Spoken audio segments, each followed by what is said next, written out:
Ok, alors une petite vidéo aujourd'hui sur les solides ou les figures, j'ai écrit solides, mais les solides et les figures équivalentes. Alors, une petite définition toute simple. Deux figures, alors en deux dimensions ici, sont équivalentes si elles ont la même aire.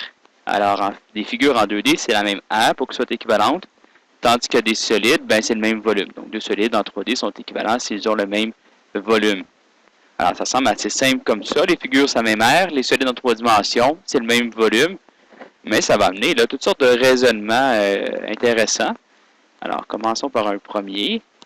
Alors, ici, les trucs qui sont écrits, j'avais déjà fait. Alors, ça nous dit, sachant que le périmètre et sachant que le carré et le triangle de celle suivant sont équivalents. Alors, équivalent, tout de suite, ça doit vous allumer une cloche. S'ils sont équivalents, ça veut dire qu'ils ont la même aire. Et c'est ce qui était écrit tantôt. Ça veut dire que je vais être capable de poser une équation en mettant en égalité l'aire du triangle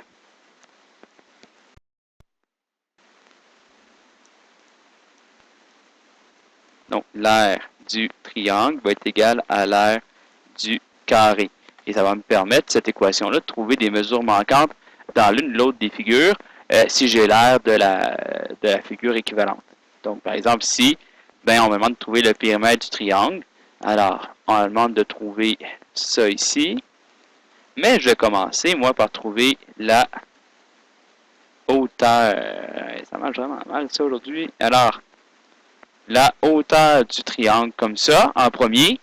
Puis après ça, ben, avec un raisonnement que vous allez sans doute reconnaître, la relation de Pythagore, je vais être capable de trouver la mesure du côté du triangle, puis à partir de là, trouver son périmètre. Mais pour trouver la hauteur du triangle, ben, je vais avoir besoin de son aire. Et je vais aller chercher l'aire du triangle en allant calculer l'aire du carré, parce que les deux figures ont la même aire, puisqu'ils sont équivalents. Les deux figures sont équivalentes. Alors, en premier, ça me demande de trouver l'aire du carré. Alors, on va faire ça. Première étape. Là, vous avez vu les dessins, mais vous y référer. Je vais le faire ici. Là.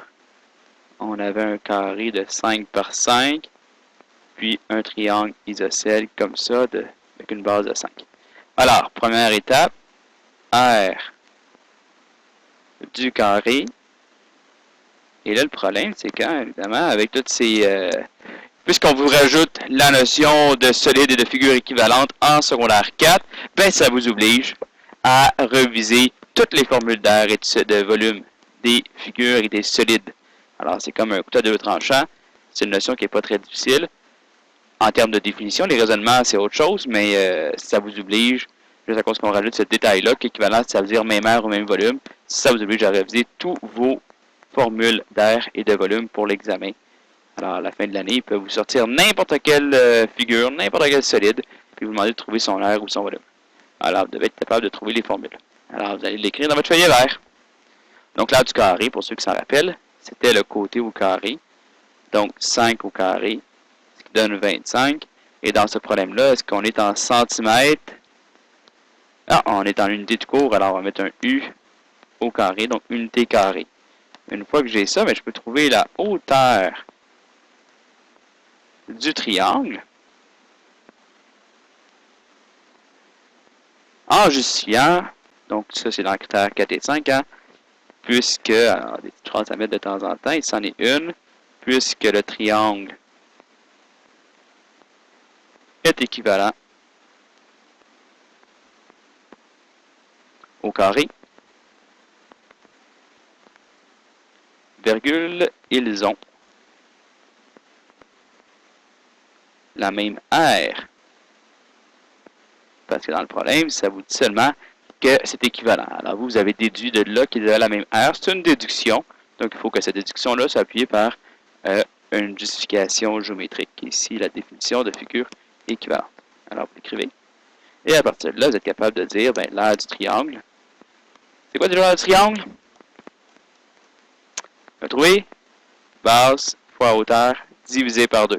L'aire, on l'a, c'est 25, c'est égal à la base qui était 5, fois la hauteur que je cherche divisé par 2. On fait x2 des deux côtés. donne 50, est égal à 5h, je divise par 5 des deux côtés, et on arrive à 10. Unité est égale à la hauteur. On a trouvé la hauteur du triangle, et là je vous ramène à ce dessin-là ici. Ça c'est 10. Et là, il y a une définition, là, quelque chose en mathématiques qui dit que la hauteur d'un triangle isocèle, c'est aussi sa médiatrice. Ce qui veut dire que la hauteur va être abaissée directement au milieu et que donc ces deux côtés-là vont être isométriques. Et lui va mesurer 2,5. Alors, on a le triangle rectangle ici. C'est rectangle ici parce que c'est une hauteur. Ça mesure 10U, 2,5U. Et je cherche l'hypoténuse. Et je vais le faire par la relation de Pythagore. Donc, troisième étape, mesure du côté du triangle par la relation de Pythagore. On justifie. J'aurais même pu, hein, là je ne l'ai pas fait, je me tape ses doigts un peu, mais j'aurais dû justifier aussi que la hauteur est abaissée au milieu et que donc la première cathète mesure 2,5. C'est un tailleur vraiment rigoureux, il faudrait l'écrire. Donc ici, c'est C au carré est égal à A au carré plus B au carré. C au carré est égal à 2,5 au carré plus 10 au carré. 2,5 carré, ça donne 6,25.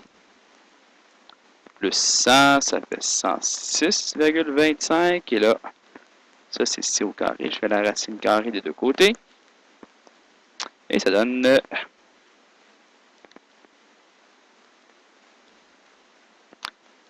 environ 10,31 unités. Et là, enfin, on peut calculer le périmètre du triangle.